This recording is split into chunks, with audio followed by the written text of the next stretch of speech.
sebuah pernikahan itu harus dipelihara. Kalau saya mau membangun rumah, biasanya saya membuat yang namanya cetak biru, blueprint. Jadi sebuah pernikahan itu selayaknya harus dipersiapkan.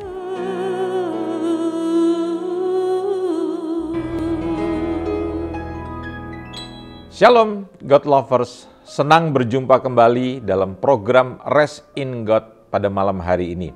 Bersama Diaspora TV, saya percaya setelah kita melewati kesibukan sepanjang hari ini, mungkin ada situasi, keadaan yang membuat jiwa kita tertekan, menjadi letih lesu. Saya ingin mengatakan jangan pernah menyerah, sebab Tuhan mengundang kita untuk mengalami kelegaan. Sebagaimana yang dikatakan dalam Matius 11 ayat 28, marilah kepadaku semua yang letih lesu dan berbeban berat, aku akan memberikan kelegaan kepadamu. Mari kita berdoa. Bapa di surga, kami berdoa Tuhan supaya program ini sungguh memberkati setiap orang yang menyaksikan. Ada banyak rumah tangga, hubungan suami istri yang dipulihkan, orang tua dengan anak juga dipulihkan. Karena kami percaya kami punya Tuhan yang hebat. Demi nama Tuhan Yesus Kristus kami berdoa. Amin. God Lovers dimanapun Anda berada, malam hari ini saya ingin berbicara tentang sebuah pernikahan itu harus dipelihara. Kalau saya mau membangun rumah, biasanya saya membuat yang namanya cetak biru, blueprint. Jadi sebuah pernikahan itu selayaknya harus dipersiapkan. Ada orang yang seringkali berkata, whatever will be, will be. Apapun yang terjadi, terjadilah. Dan kita menikah mengalir saja. Saya pikir sebuah pernikahan yang baik itu perlu perencanaan. Karena Alkitab mengatakan siapakah yang akan membangun menara dan tidak duduk terlebih dahulu melakukan perhitungan, perencanaan, persiapan. Orang bijak itu selalu membuat perencanaan. Pernikahan itu mau dibangun seperti apa. Jadi jangan sampai seperti ada nyanyian dunia yang mengatakan mau dibawa kemana, ya, tujuan kita. Jadi ada banyak orang menikah, dia tidak tahu tujuannya mau kemana. Itu sebabnya ada banyak pernikahan yang gagal. Bapak Ibu saudara yang kasih Tuhan, menurut data BPS, tahun yang lalu jumlah pernikahan di Indonesia yang mengajukan gugatan cerai itu sebanyak lebih daripada 540.000 kasus. Bahkan saya pernah datang di sebuah pengadilan di kawasan Jakarta Barat, satu pengadilan di wilayah Jakarta Barat. Ya, di situ diceritakan oleh seorang panitera bahwa per hari yang mengajukan gugatan cerai itu sebanyak 200 kasus. Ya. Jadi Anda coba hitung saja Bapak Ibu. Jadi pernikahan itu kalau tidak betul-betul mempunyai sebuah dasar. Karena pernikahan itu seperti orang yang membangun rumah. Jadi kalau orang bangun rumah itu butuh fondasi. Sehingga nanti di dalam perjalanan pernikahan itu akan mengalami begitu banyak terpaan angin badai. Jangan pernah bermimpi atau berhayal gitu bahwa pernikahan saudara itu anti badai dan tidak mungkin bisa dirobohkan dengan berbagai macam persoalan. Karena kebenarannya di dalam 1 Korintus itu dikatakan begini, orang yang menikah itu mencari kesusahan, mencari masalah. Ya, saudara mau menikah dengan siapa saja, pasti akan menghadapi masalah.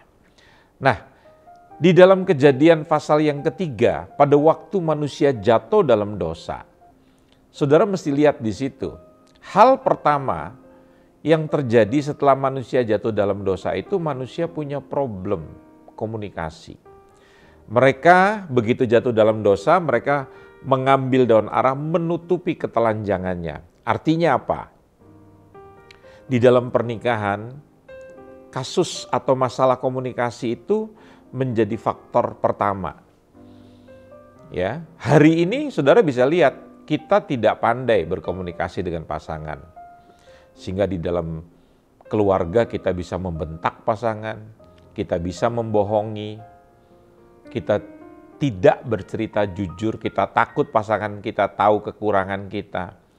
Jadi itu yang perlu saudara mengerti bahwa di dalam pernikahan akan ada masalah seperti begitu.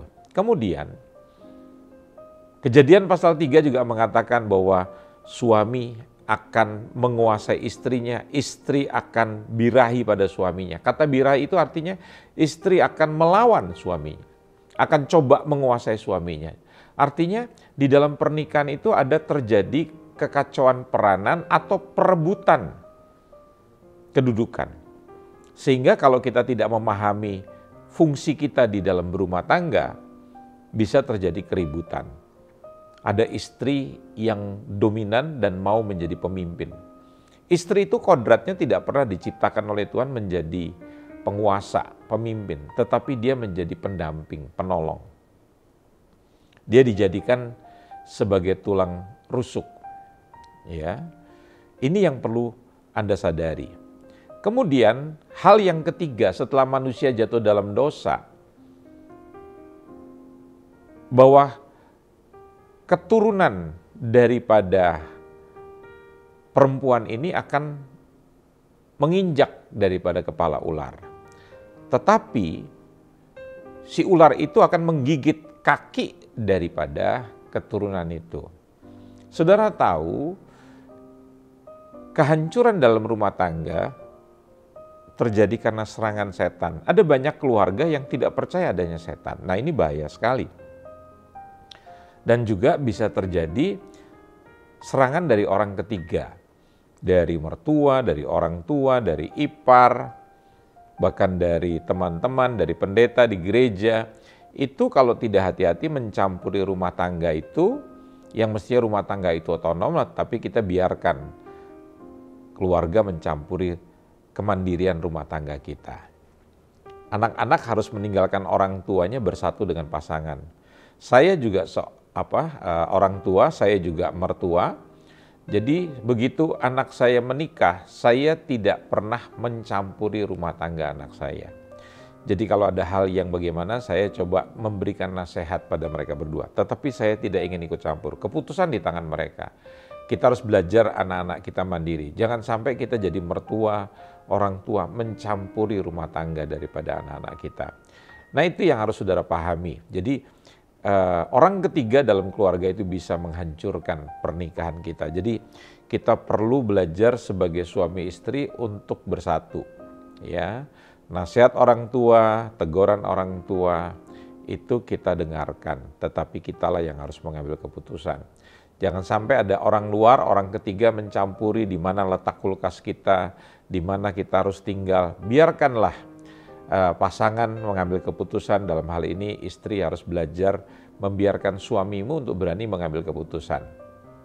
Hal yang keempat yang bisa terjadi di dalam sebuah keluarga, dalam pernikahan yang bisa menghancurkan, itu adalah kalimat yang dikatakan dengan susah payah kamu akan mengais rezekimu. Faktor ekonomi. Pada pandemik selama 3 tahun kemarin dilaporkan oleh BKKBN, ya, Badan Keluarga Berencana, itu menceritakan bahwa salah satu penyebab banyaknya terjadi perceraian di masa pandemik itu adalah masalah ekonomi. Orang-orang yang tadinya terbiasa menerima uang yang cukup banyak karena kesusahan yang panjang itu membuat penghasilan mereka menurun.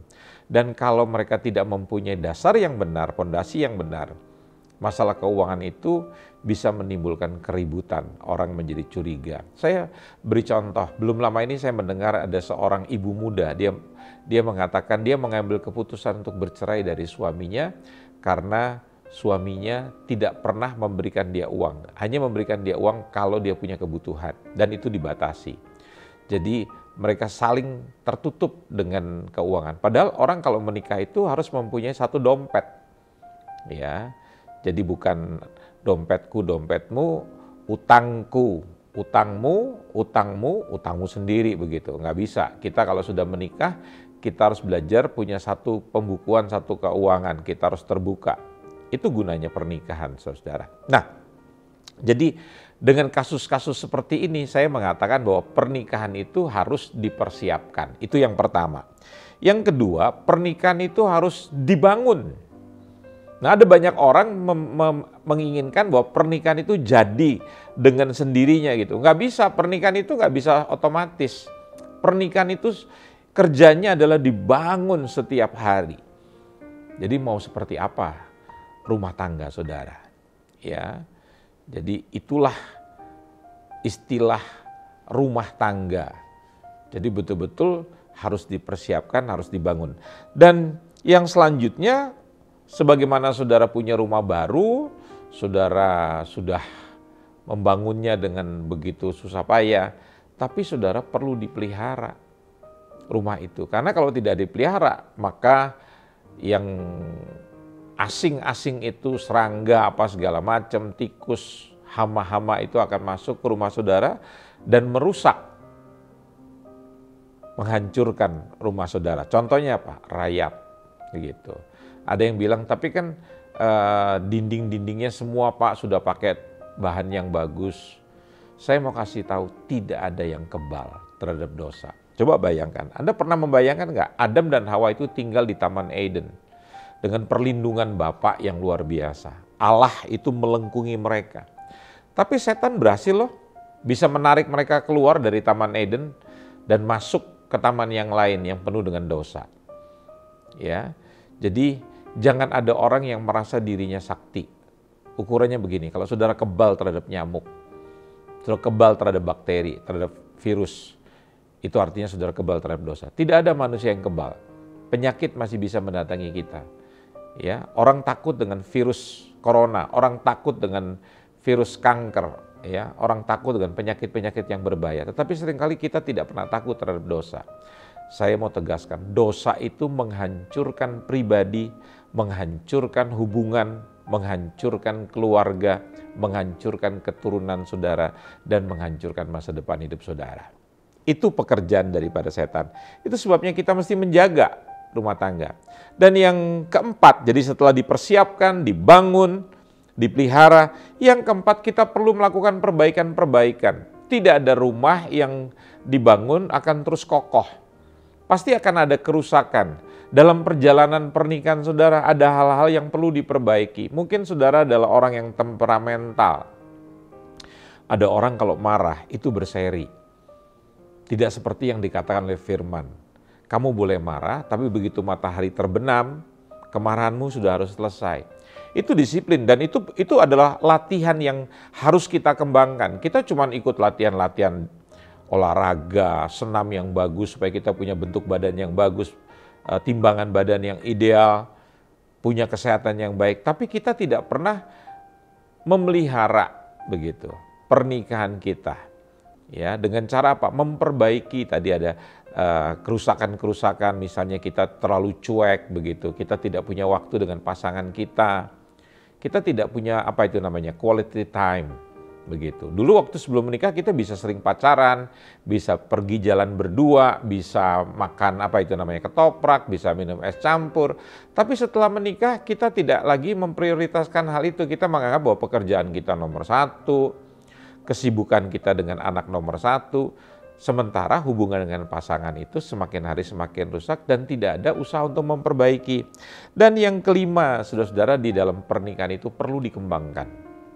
Ya, dengan hal-hal yang baru daripada Tuhan. Saya percaya Tuhan itu adalah Allah yang sangat luar biasa. Jadi dia kreatif sekali. Bayangkan dia ciptakan segala sesuatu itu berwarna begitu komplit sekali. Saudara bisa lihat dengan penglihatan saudara. Jadi Tuhan itu adalah Tuhan yang kreatif. Dan yang terakhir, pernikahan kita harus selalu diperbaharui dengan hal-hal yang daripada Tuhan. Nah, ini bagian pertama yang dapat saya sampaikan pada malam hari ini, dan kita akan melihat bagian yang kedua, yang ketiga, dan selanjutnya bagaimana sebuah pernikahan itu harus dipelihara. Tuhan memberkati kita sekalian, dan Mari kita berdoa sekali lagi. Tuhan, Engkau memberkati pelajaran ini, firman-Mu ini, dan banyak orang bisa diberkati. Terima kasih. Dalam nama Tuhan Yesus kami berdoa dan mengucap syukur. Amin. Nah, saudara, kalau Anda dan keluarga Anda mengalami pergumulan dan membutuhkan dukungan doa, di layar ini ada nomor telepon yang bisa Anda hubungi. Maka tim doa kami akan mendoakan saudara. Jadi silakan Anda juga bisa memberikan komentar di ruang komentar di channel Diaspora TV. Dalam Mazmur 4 ayat 8 dan 9, Engkau telah memberikan sukacita kepadaku lebih banyak daripada mereka ketika mereka kelimpahan gandum dan anggur. Dengan tentram aku mau membaringkan diri, lalu segera tidur, sebab hanya Engkaulah, ya Tuhan yang membiarkan aku diam dengan aman. Selamat beristirahat dan menikmati Rest in God malam hari ini. Tuhan Yesus memberkati. Hatiku